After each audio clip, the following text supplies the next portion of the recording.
अगस्त का महीना पाकिस्तान के यौम आज़ादी के हवाले से जोशो खरोश से मनाया जा रहा है। अगस्त का महीना पाकिस्तान के यौम आज़ादी के हवाले से जोशो खरोश से मनाया जा रहा है।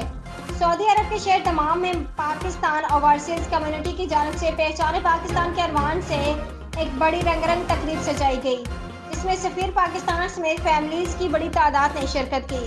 जश्न आज़ादी की तकरीब में बच्चों के मुख्तलिफ मिली नगमों पर उम्दा परफॉर्मेंस ने सबको हैरान कर दिया और हर तरफ पाकिस्तानी परचम और झंडियों की बहार थी। मुकामी गुलकारों सलीम रफीक, नईम सिंधी ने भी लाइव मिली नगमे सुनाकर तकरीब को चार चांद लगा दिए।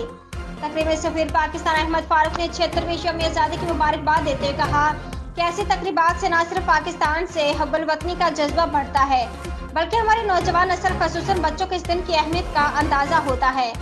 सफीर पाकिस्तान का मजीद कहना था कि मुल्क से बाहर हर पाकिस्तानी इनफरादी तौर पर यह कोशिश करे कि सऊदी अरब के कानून का एहतराम करे और किसी किस्म की मनफी सरगर्मियों में ना शामिल हो जिससे पाकिस्तान की बदनामी हो, बल्कि मुस्बत और अच्छे कामों में बढ़ चढ़ कर हिस्सा ले। तकरीब से सऊदी जनरल एंटरटेनमेंट के खसूसी मेंबर नौशीन वसीम, सफारत खाना पाकिस्तान की community welfare attaché Suhail Babar पढ़ाई समेत पाकिस्तान ओवरसीज कम्युनिटी के सदर फैसल एहसान ने भी खिताब करते हुए कहा कि ऐसी तकरीबात से दियारे गैर में अपने प्यारे पाकिस्तान की याद को ताज़ा कर सके और इस दिन की खुशी को कौमी जोश और जज्बे से मना सकें।